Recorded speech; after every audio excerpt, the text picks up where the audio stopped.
नमस्कार दोस्तों, मैं राजेश श्रीवास्तव गवर्नमेंट टॉक्स में आपका स्वागत करता हूं। आइए भारत सरकार द्वारा जारी प्रेस विज्ञप्ति की महत्वपूर्ण बातों पर प्रकाश डालते हैं।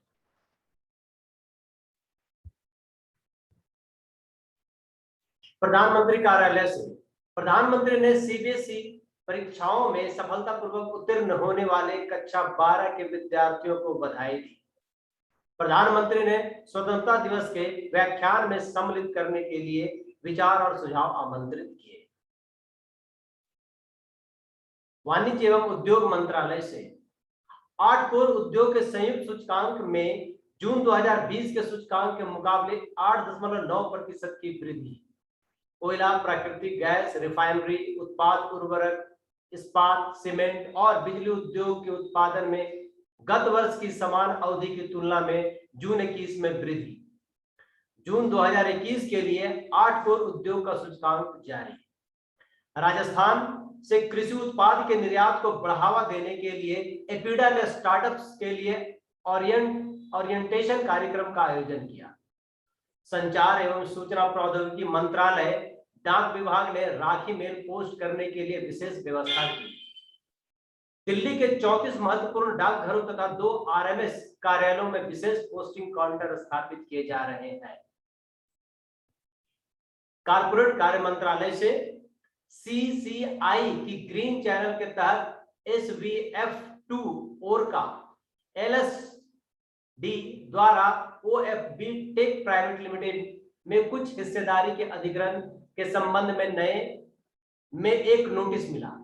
सीसीआई को धामपुर बायो ऑर्गेनिक्स लिमिटेड द्वारा धामपुर शुगर मिल्स लिमिटेड के कुछ उपक्रमों के ग्रीन चैनल के जरिए अधिग्रहण का नोटिस प्राप्त हुआ।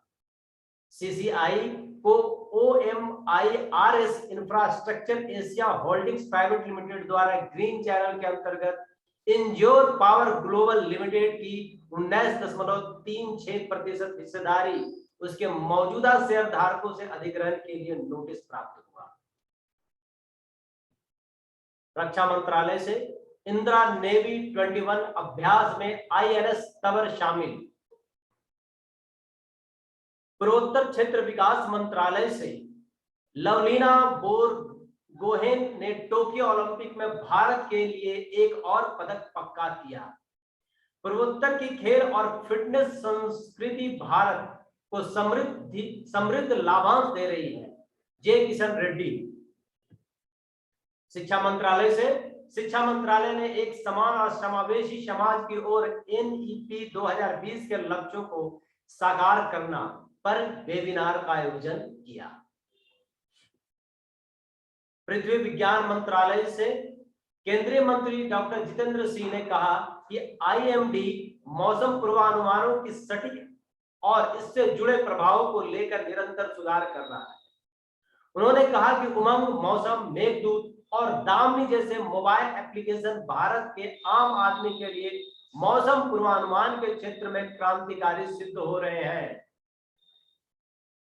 सूचना और प्रसारण मंत्रालय से news on air radio live stream की भारतीय रैंकिंग।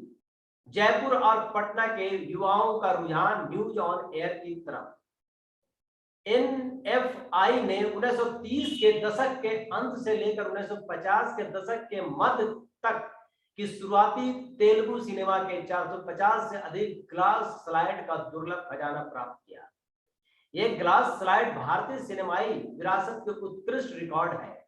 निदेशक NFAI।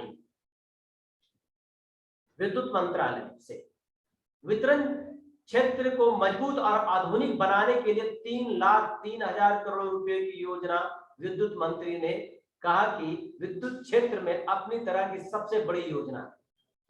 श्री RK सिंह ने कहा कि परियोजना में विस्तृत रिपोर्ट DPR को जमा करने की अंतिम तारीख 31 दिसंबर 2021 है। समय सीमा के बाद किसी DPR पर विचार नहीं।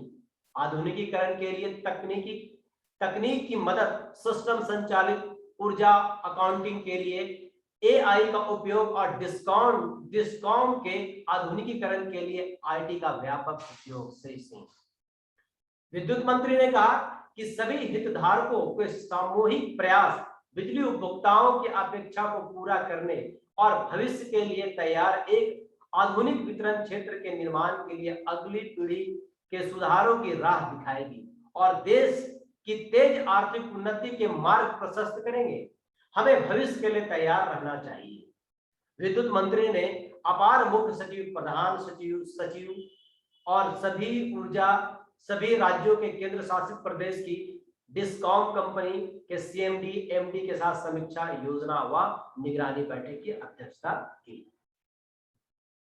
जनजातीय कार्यालय मंत्रालय से राष्ट्रीय अनुसूचित जनजाति आयोग द्वारा जनजातीय समुदायों से संबंधित 2 दिवसीय संवाद कार्यक्रम का आज नई दिल्ली में समापन।